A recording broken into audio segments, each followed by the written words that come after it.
Hi there, I'm Jack. And I'm Matt. And this is the MindKeepers podcast. We are an educational platform with the mission of guiding people to take the first step to addressing their mental health. I fell out of the shower that day. It's all right, we can just cut this bit out anyway. I wasn't able to have spaghetti. Hello and welcome to the first episode of the MindKeepers podcast. Now, this is our explainer series. So today we are going to be talking about anxiety and anxiety explained. So myself and Matt are going to run through pretty much like a broad overview, which is going to nicely introduce the rest of the Anxiety Explained series when we talk about the symptoms of anxiety, treatments, and also the causes and the different types of anxiety as well. But first of all, Matt, should we do our numbers? Let's do our numbers. Yeah. So we'll give just give everyone a bit of context about what the numbers are. So this is something that me and Jack do, a bit of a creation that we made. So we give ourselves, whenever we catch up, we give ourselves a number from 1 to 10. 1 being I am really not okay with mentally at the moment, and 10 being I am on top of the world, looking down on creation sort of vibes with my mental health. And we just find it's a really nice way to just talk to each other and sense check each other and how we are actually feeling. So Jack, what's your number today then, this morning, on this Saturday morning? What's my number? God, I haven't been asked that question for a long time. I would say, I mean, the weather's looking a bit crappy. I woke up this morning and feeling good, so I'd say a 7. Although I've had quite a long week of work, so that's been quite mentally draining.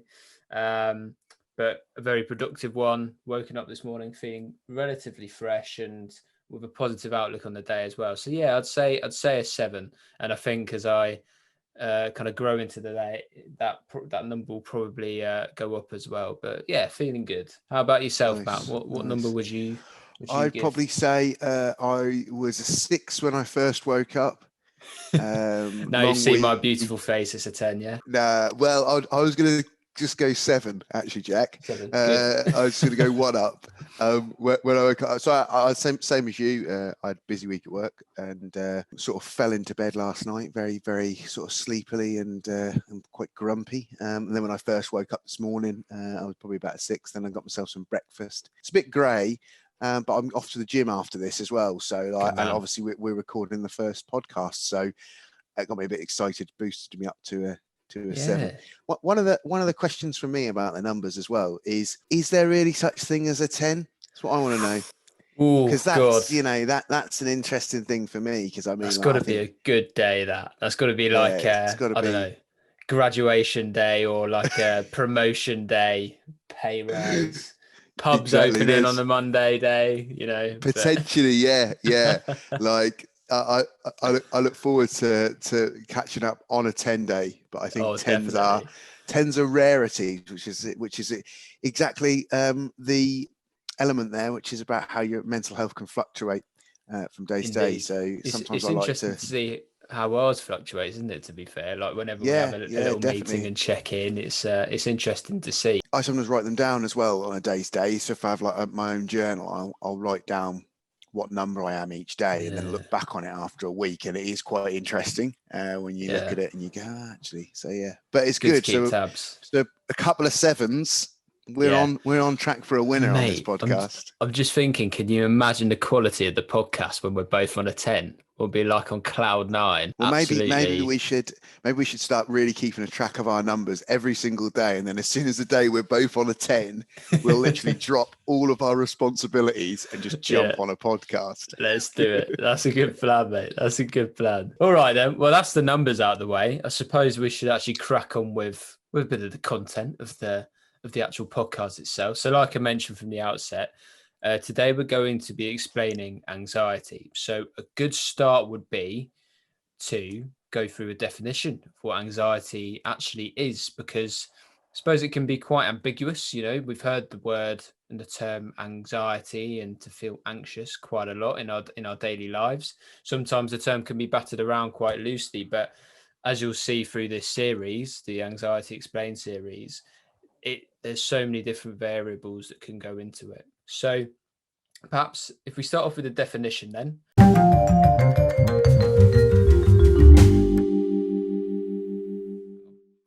Anxiety can be defined as a feeling of fear or worry. We all experience feelings of anxiety. However, some people find it hard to control their worries.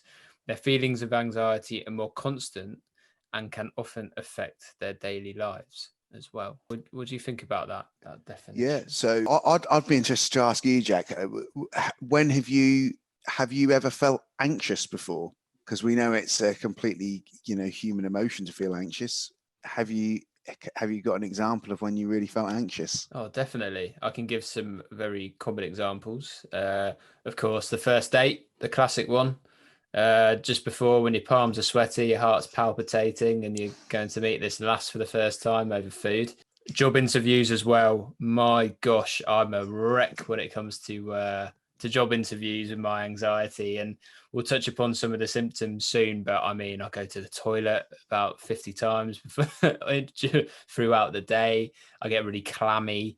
But I think the one scenario where I actually really realized I was having like an anxious episode was once at work when I was on my placement year at Unilever. And I was going into a meeting and I had this feeling, I was sat in my chair and I had this sinking kind of feeling in my chest. And I felt like I was falling off the back of my chair. Genuinely, like when you're on a ride as well, when you get that real kind of like butterflies in your chest. And yeah, that kind of experience for me is how I would describe when I felt anxious. So it's kind of a more intense feeling than the general nerves that you can get on a daily basis. So yeah, that I'd say that's my experience of anxiety. But how about yourself, Matt? How would you describe it if you felt anxious at all? Yeah, no, I've felt anxious from time to time, 100%. Like I say, it's a completely human emotion to experience anxiety. I can sometimes feel anxious in big crowds. So I've noticed it, especially with having been in a lockdown for the last, from November 2020. And then obviously there was the first lockdown at the start of 2020 as well. I've noticed that sometimes in big crowds where there's lots of people around, I can get anxious and feelings of worry and nervousness around big crowds, which we know is kind of it can be a social anxiety, which we know about. Definitely in crowds. I also find that I've had a couple of bloopers with job interviews as well, where I went to a job interview for the current role that I'm in actually.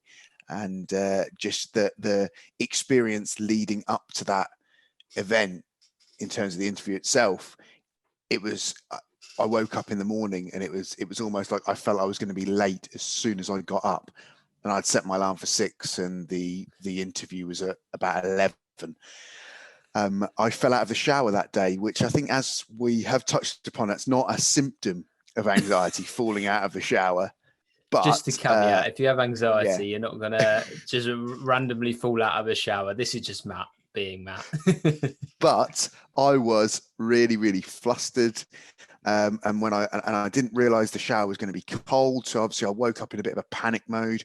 And it was almost like you're always, that tipping on the back of the chair analogy that you've done is so, because that's what it feels like. It's almost like you're always about to fall over or something dreadful is going to happen to you in that moment. And then you kind of take a step back and you go, actually, is anything bad going to happen? And also sometimes as well, like when you actually get to the event itself, you realize that you don't fear it when you're there, and it kind of goes down, which is quite interesting. It's kind of like irrational thoughts, isn't it, that are racing through your mind? Like you're kind of thinking about a certain situation in an irrational way, and in hindsight you can rationalize it and think, oh, that it wasn't that bad. But that's the effect that anxiety can have on you. It's that intensified feeling of fear and worry that you can't control. And that is really a great one when you say about can't control. So when we talk about that distinction between, we all experience feelings of anxiety, but then actually sometimes people find it harder to control. And I think that's a really great kind of distinction between when sometimes things like generalized anxiety disorder start to manifest themselves when you actually find it hard to control your anxiety, or when you find it really hard to do day-to-day activities because you're feeling like this, like that momentary anxiety that a lot of people feel. It's when it becomes a lot harder to control, is when potentially it then starts becoming something that you can get help for. You can get, that can help you. Exactly. So that, I think, is the key takeaway in terms of the distinction of what anxiety actually is that it's more of a constant and it's less controllable than those situational nerves that we have. And I suppose another way of distinguishing that as well was the debilitating effect that it has on you as well. Like you mentioned, Matt, you kind of feel like you're on the edge, so you do things that maybe you wouldn't do in a normal circumstance, like falling out of the shower. That would be the distinction. So, just to recap, really, what is anxiety? Anxiety can be defined as a feeling of fear or worry, and we all have them experiences of feelings of anxiety, but some people find it harder to control their worries, and the feelings of anxiety are more constant, and as we say, can be more debilitating and can affect their daily lives as well. Now we've defined anxiety, it's probably important to touch upon as well what the importance is of actually knowing what anxiety is, and the definition of anxiety, and actually being educated in what anxiety is as well.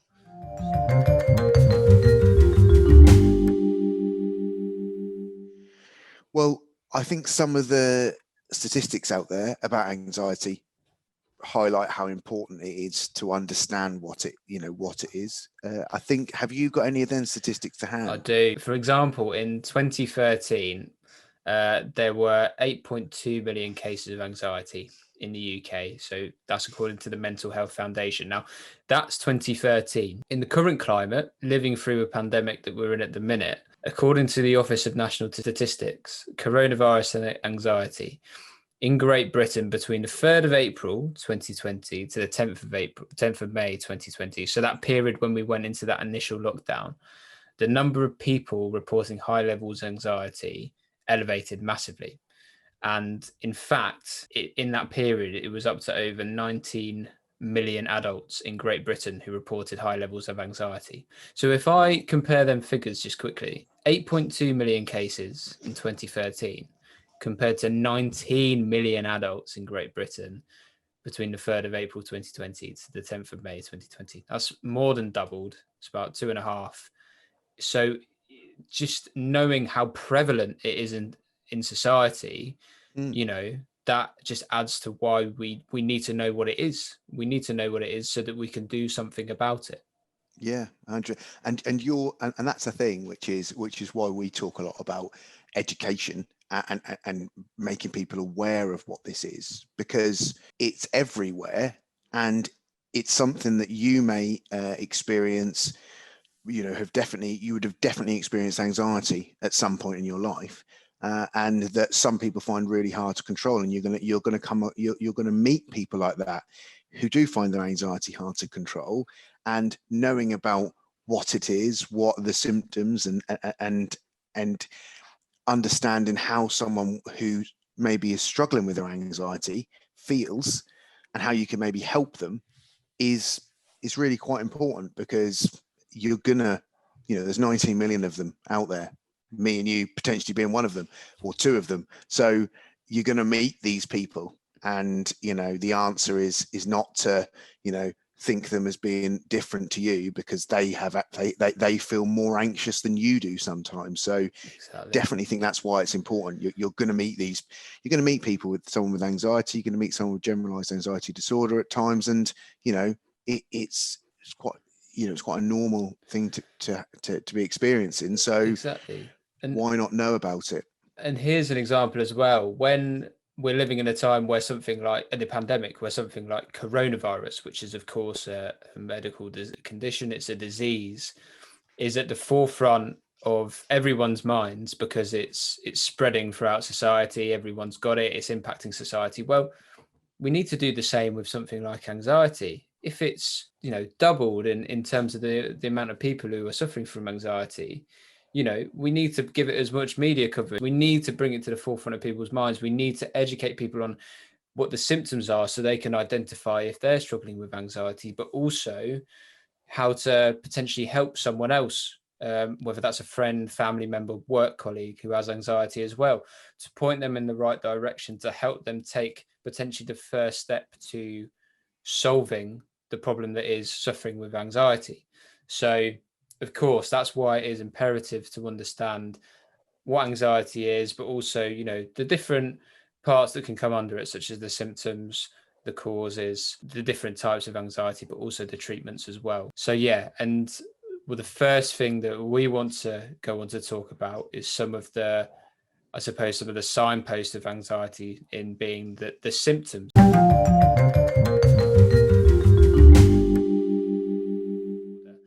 There are many different symptoms associated with anxiety, and we're going to run through some of them now. Just a caveat, we don't want it to be overwhelming, because everyone's individual condition in regards to anxiety can be different. So one person's symptoms may be completely different to another, but we're going to run through some symptoms and some examples of that. So Matt, would you like to kick us off with the list? So yeah, this is a list in the NHS of some of the common symptoms. So you have strong, fast or irregular heartbeat, trembling or shaking, excessive sweating and shortness of breath, lack of energy, muscle aches and pains, dry mouth, feeling sick and getting headaches, needing the toilet more or less, problems with sleeping, changes in your sex drive, and also panic attacks as well, which I know we talk about panic attacks in a bit more detail in an article on the website. Yeah, which will be going up soon. So like we can see right away, just such an array of different symptoms, which could also be associated to other serious medical conditions as well. So it can be quite hard to actually signpost or even realize that it might be anxiety that's causing these symptoms. So Matt, when we've spoken about our own experiences of anxiety, are there any of them symptoms that stand out to you that maybe you have suffered from previously? Yeah, let's think about that job interview, the one where I fell out of the shower. Strong, fast or irregular heartbeat. I mean, my heart was thumping leading up to that. Excessive sweating, definitely. I hope you didn't wear grey on that job interview day. No, I didn't. I wore, I think it was pink. And I can tell you now, actually, though, it didn't make a difference, Jack. I still sweated completely through it.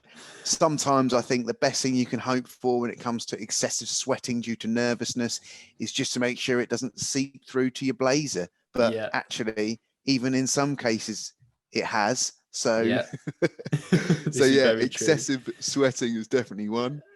And also, actually, problem sleeping the night before a big event. Can anybody ever sleep? That's what I want to know. Is it possible to sleep before a big event the next day? And I always think the really brilliant one that I like is not being able to sleep because you're anxious about something is like when you book a holiday and literally, like, you've got a holiday, it's like the best thing in the world coming up, right? You're really excited for it, and then actually the night before all you're doing is worrying, have I got my passport, have I got my sun cream, have I got my plane tickets, have I got this, have I got that?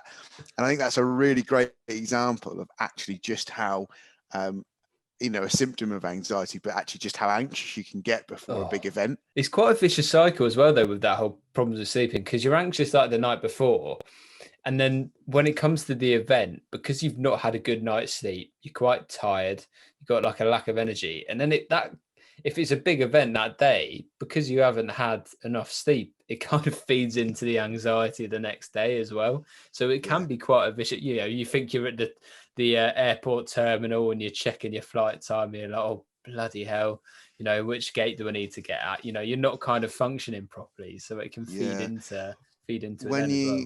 The best one as well, when you're asleep or when you can't sleep, is then when you start worrying about not being able to sleep, and then you start going, right, well, if I go to sleep now, I'll get 5 hours sleep, but if I go to sleep now, I get 4 hours sleep. And actually you just end up worrying about not sleeping and the effect it's going to have on you the next day. Yeah, and I think also what you touched upon as well in terms of about how sometimes these symptoms are quite scary symptoms of other conditions, and that can be quite a scary experience as well, not knowing. Especially, I know, and we will talk a little bit more about panic attacks in some of our other podcasts.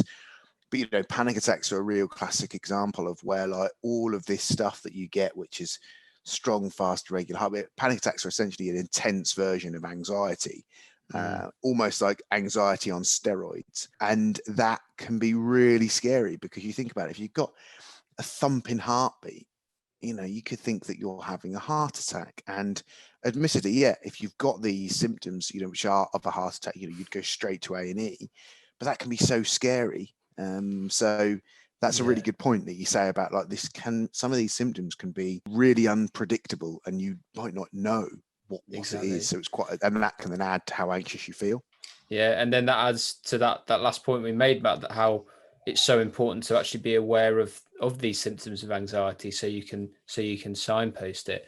And I know in particular with panic attacks, it can, if you don't know that, the symptoms that you're having could, potentially be signposting a panic attack. You could, like you say, you could think you're having a heart attack or, some kind of stroke or something like that. It's quite difficult. And I can pick a couple from that list as well, which I know can relate to kind of chronic illnesses such as like diabetes. So not having lack of energy, a dry mouth, and needing to go to the toilet more or less, they can actually be symptoms of diabetes, for example. So yeah, it's important just to be aware of them symptoms. I know myself that, like I mentioned earlier, job interview, need a toilet so often as well. And it doesn't help, especially if you're on a date as well and you're quite nervous and you keep needing to nip to the gents. But that's also a sign that the date's not going very well too, because you just want to get away from them. Also, sometimes I would say as well, I probably get a little bit of a dry mouth. It's not particularly pleasant as well when you're anxious, but it can be a symptom because you can kind of, I think that can relate to the excessive sweating because you're kind of dehydrating yourself, that can come along as well. But yeah, I mean, again, it can depend on the situation as well, and the individual, what symptom you experience. So I think as well, like we say, it could be experienced differently by everyone. But I suppose if you are feeling these symptoms, that's where, you get help, go to your GP, use the services that are available to you, which I know we have information on our get help page about specific anxiety places you can go.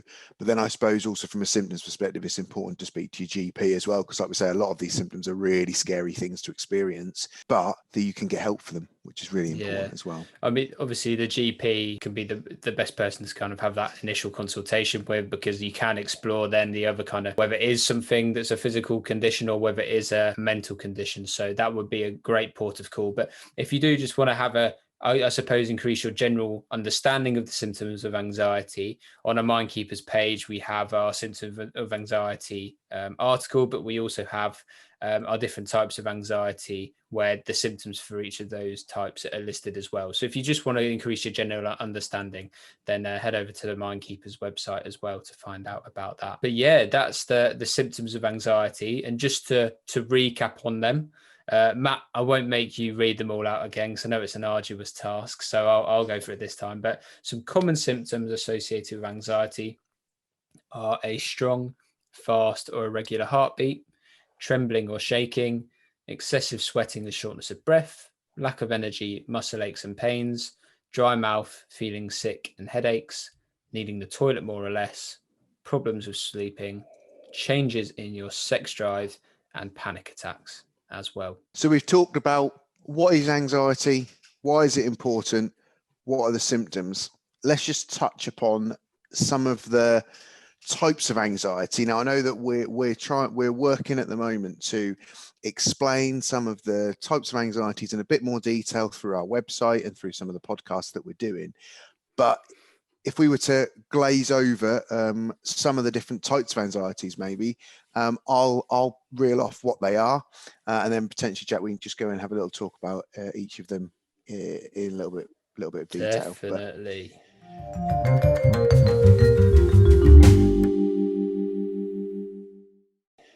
So, okay. So in terms of common types of of anxiety, so you've got general anxiety disorder, panic disorder, acute stress disorder, post-traumatic stress disorder, and phobias are what we're going to be talking about. That is not an exhaustive list, but it's just some of the common types that people can experience. Yeah. So yeah, general anxiety disorder then. Jack, what is it? So kind of what we touched upon actually with the actual anxiety definition, but it's a little bit of I suppose, an add-on on top of that. So generalized anxiety disorder is when a person struggles with raised anxiety and worry on a daily basis. And an individual with GAD, which is the acronym for generalized anxiety disorder, will often find that they feel anxious about a wide range of things as well. So when one anxious thought is resolved, a new one kind of occurs very quickly. And that anxiety may be mild or severe, and this is the staggering thing for me, you will most likely not be able to remember the last time you were able to relax. And that is where it kind of brings to mind that how debilitating anxiety can be. And just reading this off, Matt, it rings a bell of when you spoke about that day for your job interview, because you were anxious about what time you're getting up in the morning, then anxious when you got in the shower, kind of fell out of the shower, then you're anxious, on your way to the job interview, etc. So it's kind of when that one anxious thought is resolved, you've got over that one, the next one occurs very quickly after. I'd agree. It's like it is when you kind of pull that out and you say, well, not being able to remember the last time that you could properly relax. You think to yourself, how important is relaxation to you're not able to relax, you can't almost recharge. If you are experiencing generalized anxiety disorder and you're never able to relax, you can see the knock-on effect that's going to have to your daily life.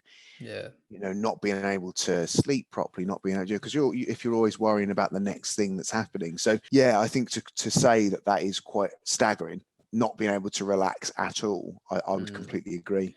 And just, I suppose, from a personal standpoint, I remember when we kind of first started with MindKeepers, and I was learning a lot about anxiety. And to be honest, through the first summer when we had COVID, I feel like I was going through a period of time where my anxiety levels were particularly elevated.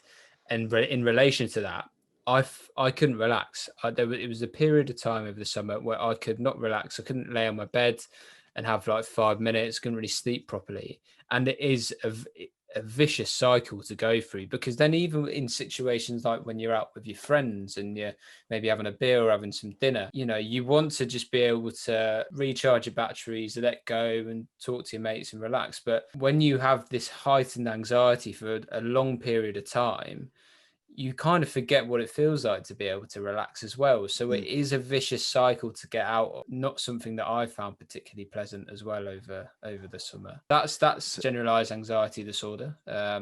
Next up, I think, Matt, you're going to read off panic disorder. Yeah. So panic disorder, then, this is when a person has regular or sudden attacks of panic, so linked in with panic attacks. Although we can all experience panic and fear at times, panic disorder is actually different, because the feelings of anxiety, stress, and panic can occur regularly and at any time.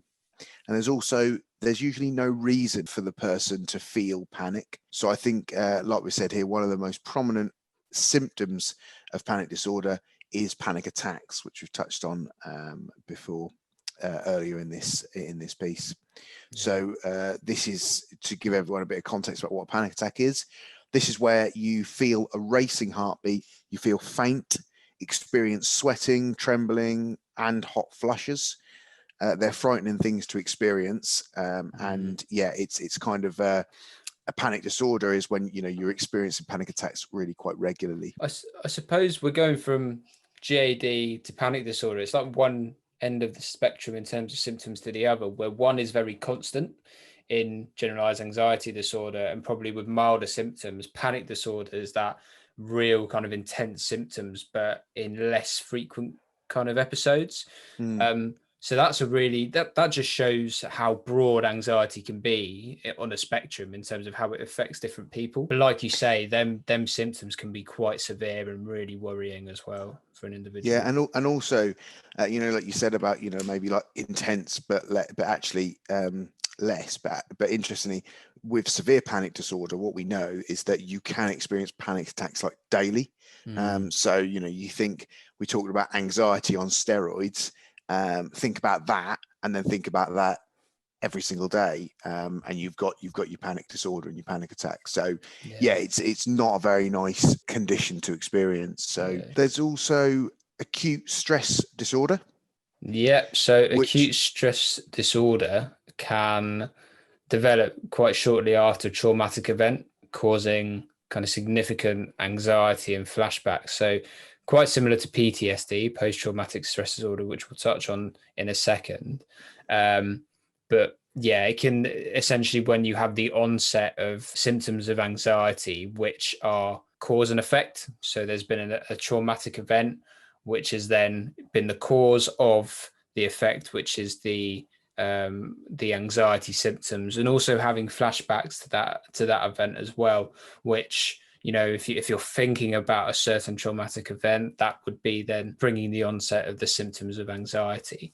Again, very individual to the person. We all get affected by different events in different ways, and I suppose this one can relate in particular to COVID, because a lot of people, for instance, who are having long COVID are reporting anxiety as a kind of a symptom of long COVID. And of course, that is caused then by the physical stress that you're under when you've had the disease that is COVID-19. So probably why, as I read out earlier, Matt, with that figure of anxiety levels in Great Britain at the minute being around 19 million in that time frame, it could be caused by the traumatic event that is the pandemic, for instance. Are there any other examples of that of I suppose big traumatic events that might bring on this sort of thing? Again, like I say, it's probably very, very dependent on the individual, but it could be potentially bullying from school, something psychological. It could also be maybe an injury as well, that can happen. Anything that's putting stress on you physically or mentally that can bring on that anxiety and those flashbacks. Okay, then. So post-traumatic stress disorder, then. So this is similar to acute stress disorder, but the symptoms persist for much longer and significantly affect a person's day-to-day life. If you have PTSD, you'll often relive a traumatic event through nightmares and flashbacks. So it's not uncommon to also feel irritable and to feel isolated, to feel guilt, or to suffer from insomnia and experience problems sleeping through post-traumatic stress disorder. And I think PTSD is one, and this is just through watching kind of films and television. It's normally one that I would have kind of related to armed service personnel who have experienced them real traumatic events, on the front line, having awful kind of experiences, and then having to live with the effects after that. And you see kind of through some dramatizations as well how the symptoms are quite severe and can last for a long time as well. I think it's good to kind of distinguish that it's not only them kind of experience, it's not only armed service personnel who can experience it, but anyone can. If you've experienced anything like a road accident or a violent personal assault, it can cause some,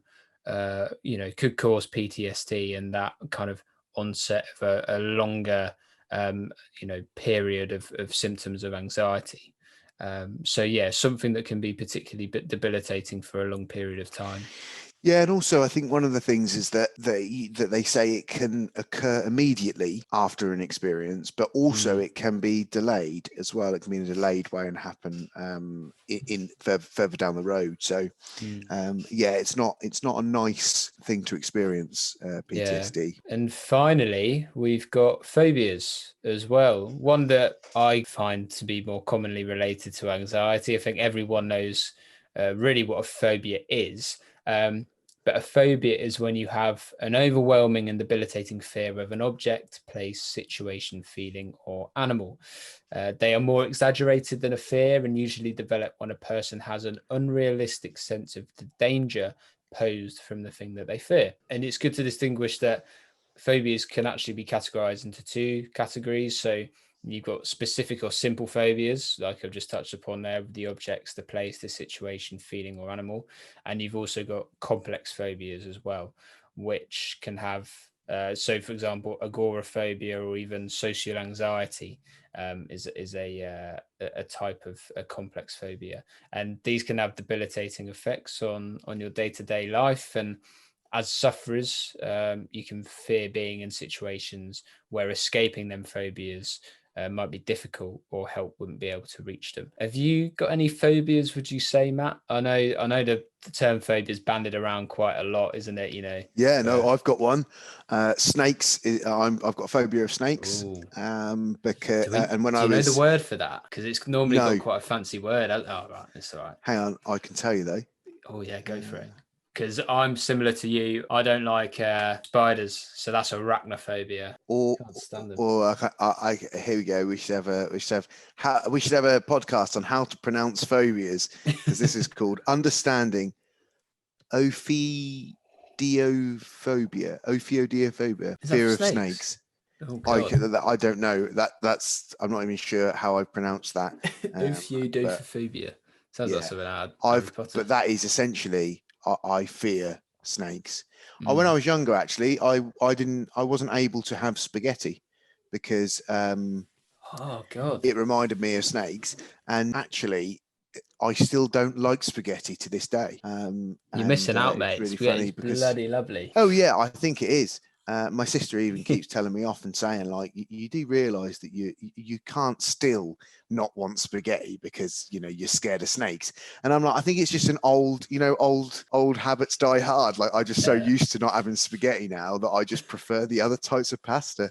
But yeah, so snakes is definitely phobias. I think is something that a lot of people can relate to as well, because it's something that generally people. You always fear something, don't you? And it's, so I think phobias is a really, really interesting. I think a lot of time as well, some people can have the Mickey taken out of them for kind of having an irrational fear of something. But if it causes that feeling of anxiety and that uneasiness, it's not something that should really be mocked. It should be taken quite seriously, because it can bring on the symptoms of anxiety, and obviously that can affect someone quite hard. But you do hear some very out there phobias, that's for sure. And some common ones, you'd say claustrophobia, fear of being in a tight space. I can't remember the name of the one where you're scared of heights.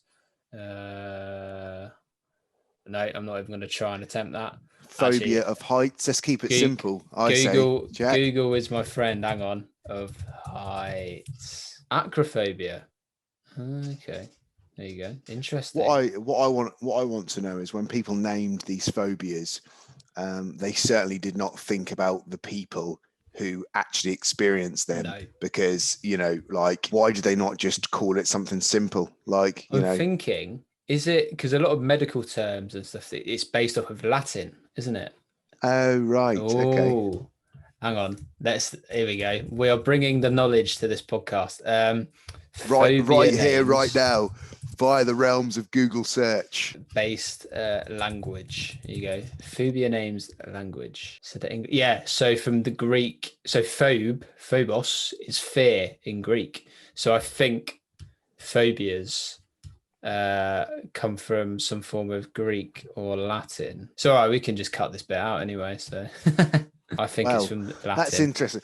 One thing I will say about phobias as well, which I think is really interesting, and I forget where I heard this story, but in terms of about what you fear and what you don't fear, in terms of like what you have a phobia of, and someone told me a story about the big pink elephant outside your window. Oh, yeah. Now, there's a bit of context to this, but essentially, if someone turns around to you and they say, there's a big pink elephant outside your window, you don't fear it, because rationally you know that there's not a pink elephant flying outside my window. I just know that. So you don't fear it because you can rationalize it really, really easily. But where, like, I suppose phobias come in, where the irrational fear comes in, is that, you know, like you kind of, I suppose you can't rationalize it. So, you know, and it's almost like so it's almost like that difference between like the pink elephant outside that you know isn't going to be there, but also what are the chances of a snake being in your, you know, in your bed? Well, really quite slim. And it's actually being able to rationalize the fear around the phobia as well, which I think is really quite an interesting one. I think if you go to Australia, I think that percentage chance of having a snake in your bed goes up by about 50%. But, you know, we're not in Australia, so happy days. Although I wouldn't mind betting that if you do have a phobia and you live in Australia, or you are going to Australia and you have a fear of some of this stuff, maybe rationalizing it in terms of the chances would definitely help, I think. Think of it as the big pink elephant outside. What are the chances? That's a good one. That's a good one. You may have helped someone there who's got a phobia, Matt, who needs rationalizing of that phobia.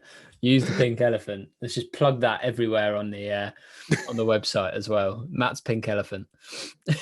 So okay, brilliant. So what we've covered then, we know what anxiety is. We know why it's important. We know about the symptoms, and also we know about the different types. So I suppose one really good potentially area to finish on was just maybe touch on some of the treatments that you can get for anxiety.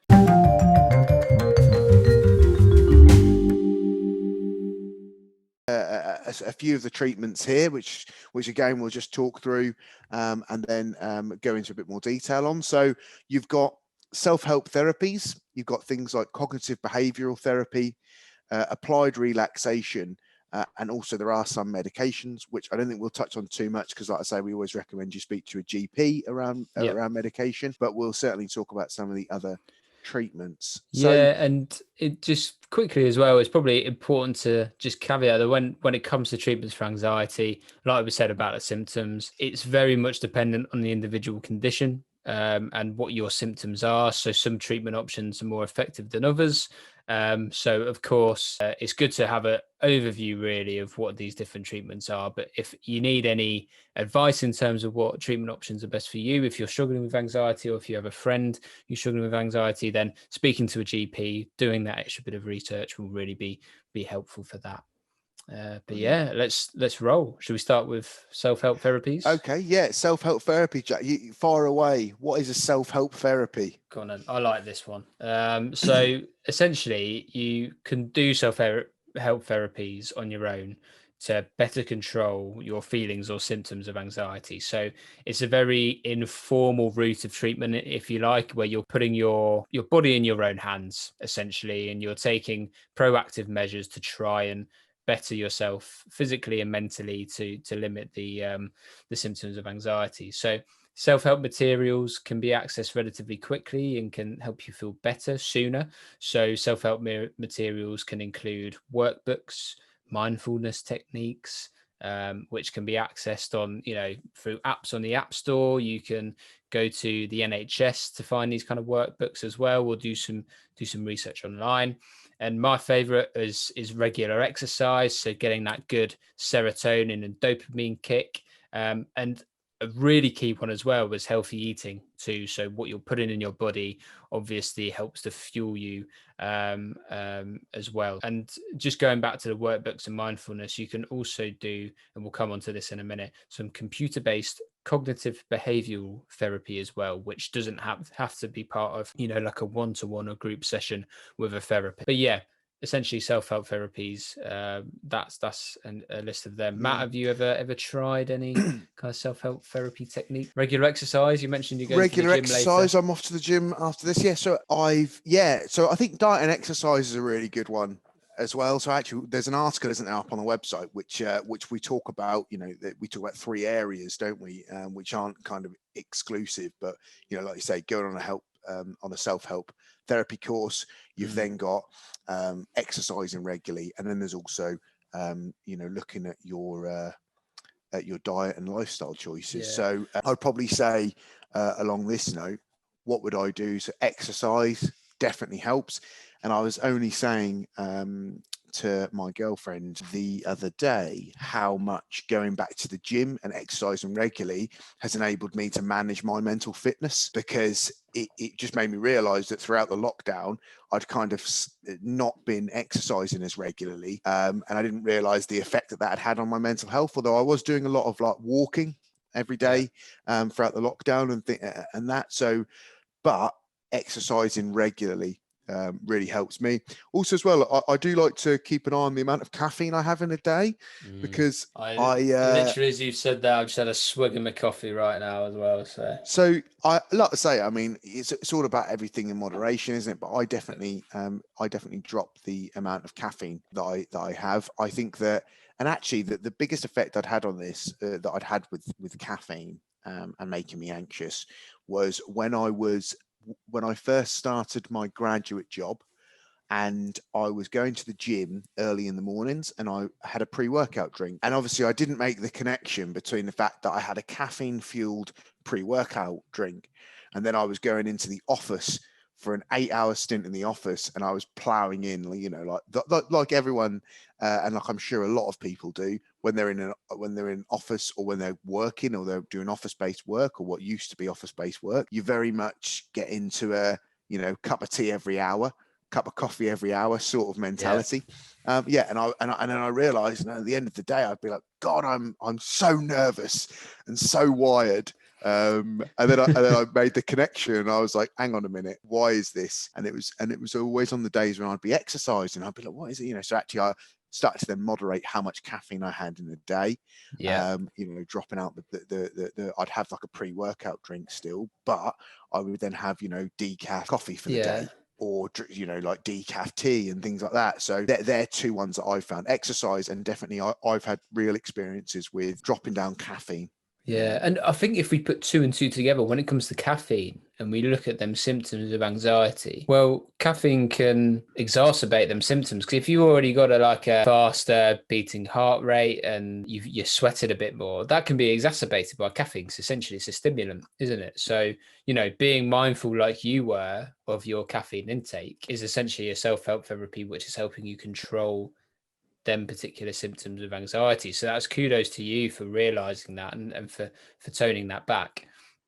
Similarly to you, exercise is one obviously I also love, but eating, I've done lots of, and I'd love for us, Matt, we have to do this. We have to do a podcast on the effects of your diet on your mental health as well. So I've done lots of research recently on things like sugar intake, because obviously it stimulates that serotonin and dopamine.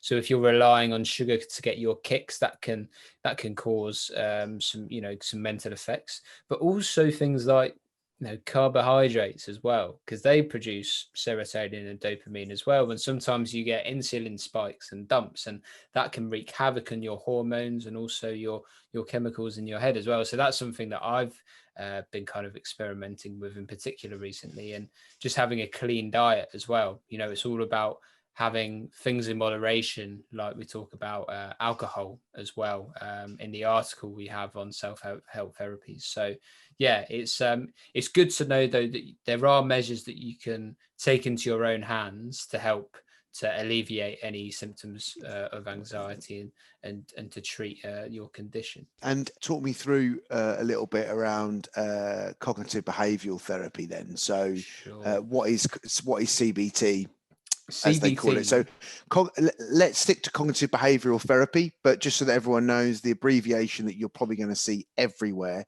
is CBT. It does slip off the tongue quite nicely, doesn't it? We're referring CBT. to cognitive behavioural therapy. So what is it? So CBT is essentially a talking treatment, but if you do it on a computer-based cognitive behavioral therapy where you do it on yourself, you know, you can do it online as well. And it's usually prescribed if the self-help treatments that we've just kind of spoken about are not working. It's a bit more of a formal route of treatment, and it focuses on how your thoughts, beliefs and attitudes affect your feelings and behavior. So essentially you're doing cognitive analysis but also behavioral analysis as well. And CBT aims to teach you different coping strategies. For example, how you might rationally question your anxious thoughts. So like we spoke about with phobias, rationalizing that irrational thought potentially that you're having, which is causing your anxiety, and to do things you would usually avoid. So it's quite important to stress as well that there are different options for CBT. And if you want to find out more, we have an article on the MindKeepers website, but you can do it in a group, you could do it one-to-one with a therapist, or like you mentioned, you can do it by yourself on a computer-based application. And the amount of time you do it for, again, can vary depending on your condition and also depending on your symptoms as well. But it is thought to be a very effective way of alleviating a lot of the symptoms of anxiety. Also on that as well, I think it's important to say, isn't it, Jack, from our perspective, we are, we're 20 something, just 20 something. I'm going to keep myself in that category for a few years. One's in the lower bracket, one's in the higher bracket. I won't say but we who. are we are a couple of 20-something-year-old lad. We are not specialists in the areas of treatment, but we are learning ourselves. And another thing to say is that we are, all of our recommendations, if we make any, or if we put anything on the website for information purposes, it's all unbiased stuff. We're not influenced by any third parties in any of the stuff that you read or the material you read about treatments on the website as well. So I think that's important for everyone to be aware of, because when we talk about treatments, if we say that these things that we think they help, we always recommend speak to your GP about the treatments, because they're going to be more knowledgeable than we are. But what we say is not influenced by any third party or profitable entity for us. It's all focused around help for you and you getting help. So I think it's important to know that when we are talking about some of these treatments, that we aren't going to just we aren't just going to link you off and get a referral fee for a service. This is just stuff that me and Jack have come across that we think would work for us and might help you as well. Definitely, completely impartial. Let's just talk finally then about applied relaxation, Jack, which is one of the final treatments that we've got. Yep, great. So applied relaxation is a therapy that aims to relax your muscles in a particular way during situations that cause anxiety. So like people who've had nervousness or anxiety in situations, you can quite often get tense and tight muscles. That's something that I've had and have suffered with before. And it can be, of course, a reason for why you can feel like if you have anxiety, you feel like you can't relax because your muscles might always be quite tense or in spasm, for instance. But applied relaxation techniques are particularly useful for helping you to control that and to have them techniques in situations where you're feeling particularly anxious. Now, at the time of recording, I am actually writing the article for that, Matt. So I'm pretty clued up on the applied relaxation techniques. So I'll just roll a few off to you now. So, for example, controlling your breathing to relax, getting air to the muscles and the nutrients to the muscles to help them and just to calm you in a situation where you're feeling particularly anxious. There are also simple kind of visualization exercises as well. So maybe picturing your happy place. If any of you have seen I'm a Celebrity, and I can't remember his name, but when he went Turfmoor, happy place, Turfmoor, happy place. Picturing a place to where you feel happy, so that can help you to relax. Quick muscle relaxation as well. So trying to have that kind of mind muscle connectivity, and tensing your muscle, then relaxing it, tensing, relaxing, and that can really help. And then finally also cued relaxation as well, so trying to train your body to relax certain cues. So for example, dropping your shoulders, checking your breathing, relaxing certain muscles as well, and having them cues. So there are a few examples. Again, got a caveat with the fact that certain techniques may work better for other individuals, but in particular where anxiety is causing them physical symptoms such as faster breathing, heart palpitations, potentially more in relation to things like panic attacks and panic disorder as well. Applied relaxation techniques will be particularly effective in controlling them symptoms of anxiety. The other and finally, there's medications that we know that in some cases, your doctor may prescribe medication that can help treat anxiety. There are many different types, but the best thing we'd recommend from a medication perspective is to go to a doctor or GP and let them guide you in terms of the appropriate treatment that you need. So we're not going to talk too much about medications, but it is a form of treatment that's used. So we definitely want to make people aware that there are treatments out there for medication. And it's of course a bit more of a formal route of treatment, but of course it can be particularly effective as well. Very, very effective for individuals who are really struggling and suffering with their anxiety symptoms, and we'd probably put them more on the debilitating end of the spectrum in regards to the symptoms. But to find out more, definitely recommend speaking to a GP or a specialist in that area.